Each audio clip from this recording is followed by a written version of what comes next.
Muito bom, meus amigos, só coisas boas. Vamos continuar falando um pouco mais das Alahot, de acordo com a tradição de Breslov, ou seja, o Likutei Alahot, que são as leis de conduta moral,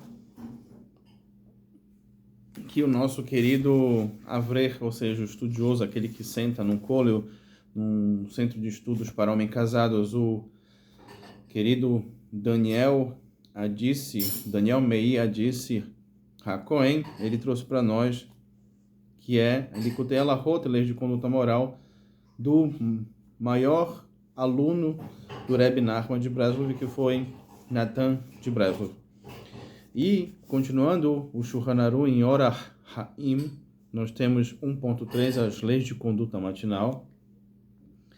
Sabemos que temos que acordar como um leão, com força, levantar, fazer Netilat Yadayim, fazer o processo de higienização, né, com a Sheyetzah depois, que é a Berachá de Sheyetzah. E interessante que eu vou ler ela aqui na íntegra, eu estou lendo ela, e onde tem o nome de Hashem, né, que tem o tetragrama Yud Kei Vav Kei, eu vou ler de uma forma diferente. Eu vou colocar Hashem por respeito ao nome, mas vou ler na íntegra qual é essa brachá. E aquele que o faz traz nossos sábios que é uma mitzvah muito importante, inclusive uma segular, para que nunca se tenha nenhum tipo de doença, como prisão de ventre, por exemplo, nada que se refere ao aspecto, ao estômago e à regulação dele. Baruch atah Hashem Elokeinu melech haolam, asher yatsa et ha'adam bechokma u'barabon nekabin hanulim galui v'yadua lifnei hiseh כבודך שאין פתי אחד, מחיינו אין פתי אחד, מחיינו אי אפשר להתקיים אפילו שעה אחד, ברוך אתה השם, רופא כל בשר מפליל לעשות. Rofê, o médico de toda a carne, mafli לעשות, que tudo faz, que é o Boreolã. Então, aquele que o faz, além de criar um defensor, criar um anjo, quando se faz uma brachá, evita ter problemas de prisão de ventre, de acordo com a segular, que é um remédio espiritual, e cumpre ela assim que sair do banheiro, que Bezerra tá achando que vocês nunca possam ter nenhum problema em nenhum tipo de orifício. Quando nós vamos despertar com os pontos bons, Rabbi Natan explicou que até agora que acordar do sono espiritual requer encontrar os pontos bons de alguém. Então, despertar significa ter aquele insight, aquele momento que a gente desperta, para de pensar só de forma negativa, e ele mostrará a seguir, ou seja, a gente vai começar a ver uma ligação entre os pontos bons de uma pessoa e o acordar antes do amanhecer, que é o chamado Bikat HaShachar, fazer as orações antes de amanhecer. Esse é o aspecto que a gente tem uma relação com a Alahá de acordar. Então esse é o significado, eu vou lá dentro e explicar, esse é o significado de mais um passuk, ou seja, de mais um trecho, que o rei Davi, ele alude ao despertar do sono espiritual. Desperta minha alma, desperta a harpa e a lira, eu despertarei o shachar. Em outras palavras, uma pessoa deve mover do seu sono e se levantar do seu declínio espiritual, como ele desperta, olhando profundamente para dentro de si, e como é encontrado os pontos bons que ainda consegue encontrar dentro de si, fazer isso é despertar de amanhecer. Ou seja, visita ao interior da terra e olha para dentro de ti, lá tu vai conseguir o processo de retificação. Isso, inclusive, em alguns textos medievais, nós encontramos sobre isso. E esse é o termo e o texto de olhar para dentro de si, que Gaon de Vilna chama de Heshbon Nefesh, que é fazer um balancete do que está acontecendo na nossa vida. E existe uma discussão se a gente deve fazer isso antes de dormir ou não, porque a pessoa pode perder o sono, mas é importante que o faça. Se não for antes de dormir, que pelo menos uma vez por dia ele faça um balancete do que ele fez no dia, ele vai entender e vai perceber aonde ele pode se aperfeiçoar. Mas o ponto bom de uma pessoa é semelhante ao shachar, como é o amanhecer, ou seja, Davi, ele emerge da escuridão mais profunda, como no verso, sou o shachar, sou agradável, filha de Jerusalém. A gente vai começar a adentrar nos mistérios da noite escura da alma, aquele momento onde a gente vai enfrentar os nossos medos, demônios que são criados ou criações nossas, e até os chamados nissionot, que são desafios que a gente precisa passar. Então, misturados com esse ponto bom, estão muita impureza e muitas manchas espirituais, da quais essa pessoa é culpada, e ainda parece ser negro. Negro aqui no sentido, uma analogia a dois aspectos. O aspecto da cor, né? E não necessariamente a gente tem que entender isso e tem que parar de achar que tudo que é negro é ruim. O negro é um ponto sem luz, nesse ponto, nessa explicação, mas entender que as pessoas negras, por exemplo, elas têm muito valor, né? A própria principal esposa de Shlomo HaMelech, que eles se casaram por causa do amor que eles tinham pelo conhecimento, que foi a rainha de Sabá. Assim também como Tzipora, que era negra. A gente tem uma relação agora com essa paraxá que não se pode falar das pessoas, até muito bem das pessoas, a gente tem que tomar cuidado para não criar inveja e entender que as pessoas negras também têm seu valor.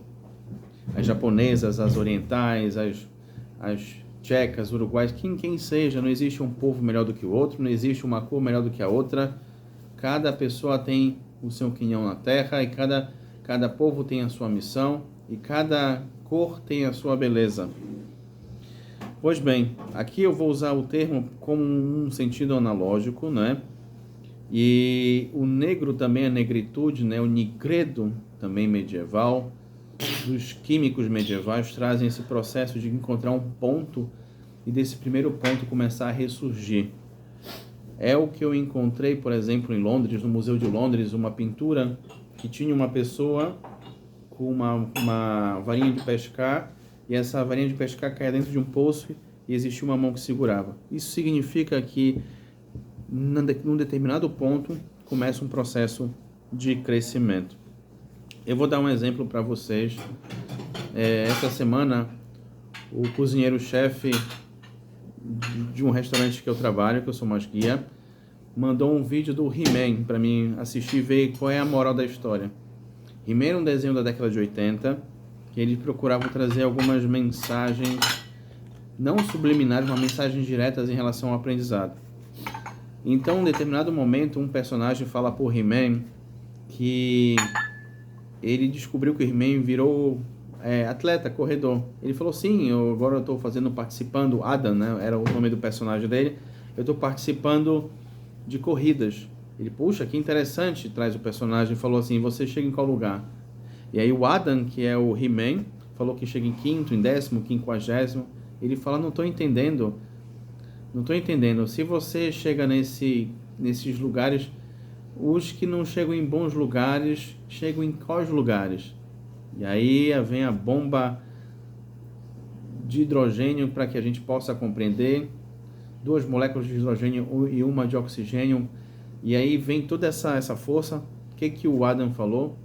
Os ruins, aqueles que não são bons, eles não chegam nem a se inscrever. Então, participar da corrida não necessariamente significa que a gente tem que ser o primeiro lugar. O primeiro lugar, na verdade, é aquele que participa da corrida, que isso é parte dele se tornar o primeiro lugar. Nunca desista e participe da corrida da vida, daquilo que você busca. E isso vai fazer com que você se impulsione. Essa é a Nekudá, esse é o ponto que faz crescimento, que traz os nossos mestres. Então, mas quando uma pessoa se julga favoravelmente desperta, encontra em si esse mesmo ponto, esse ponto que a gente tem a conversar nesse momento. E como consta, e assim traz Urash, ele comenta, né, que esse é um termo que se refere aos pontos bons que ama Israel, né, o povo judeu, que foi por causa desse, de olhar o ponto bom da vida e procurar fazer isso de forma favorável, que tivemos o mérito de construir o Mishkan, que era o tabernáculo móvel. A gente não pensava nos nossos erros dos antepassados, das transgressões, mas a gente pensava naquilo que a gente poderia transformar de forma positiva, né? E daí nós temos que, mesmo que nos erros que o povo teve na má interpretação, no caso do Reta Egel, que foi no caso do bezerro de ouro, mesmo assim, e mesmo com essas transgressões que o povo teve, né, e que aqui se traduz como pecado, ainda que pecado, para mim é muito interessante, porque do latim vem pecus, que significa pé defeituoso, pecado, então significa aquele que não caminha, aquele que é estagnado, que para. Então, nós temos aqui que, agora eu vou na página 44 dentro do livro, pois, imediatamente após o incidente do bezerro de ouro, o povo judeu foi comandado a construir o Mishkan. Então, o Mishkan seria uma trufá, um remédio. Ele foi construído como resultado de Hashem se tornar favoravelmente disposto para que o povo judeu, através do sacrifício pessoal de Moshe Rabbeinu e das suas tefilot a seu favor. Então, isso significa que o ato de fazer tefilá, a gente pode mudar um decreto. Existem decretos que são lançados a todos os momentos, quer queira ou quer não queira. Mas o ato de fazer tefilá pode mudar isso. Por isso, você que está assistindo esse vídeo, eu sugiro duas coisas para você neste exato momento. Você pode pausar esse vídeo e continuar depois, ou pode fazer isso depois do vídeo, que é fazer Terrilim, que são os salmos, né?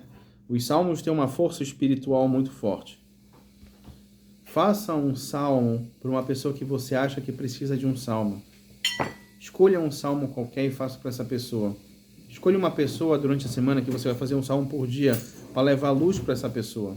E claro, faça um salmo por você também, para que se quebre qualquer decreto que se tenha contra você. E agora eu vou dar um pause nesse livro e nesse vídeo para a gente fazer uma parte 2, mas para que vocês possam também meditar nesse ponto da importância de fazer Terrilim para o próximo, de fazer atos de bondade e que Bezrat Hashem, que a gente possa ter só alegrias hoje e sempre, e que todas essas palavras sejam para a elevação de alma de Pesach Boaz Ben Yehiel Mendel, foi o Paulinho Rosenbaum. Eu acho que vocês já ouviram falar desse ícone da música, da alegria, que ele trouxe para nós tantas músicas que se tornaram hits como Faraó, Faraó, e entre outras músicas, que ele possa receber todo esse estudo de Torá, e que agora eu peço para vocês meditarem em quem vocês podem mandar um Terrilim dessa semana. Tenha um caderninho e escreva: essa semana eu vou fazer o Terrilim X, Terrilim 23 para o fulano de tal, porque eu acredito que isso pode melhorar nesse ponto, nessa pessoa, assim. E essa semana eu vou fazer para mim por causa disso. Através da força do Terrilim, vamos nos aperfeiçoar e aperfeiçoar o mundo.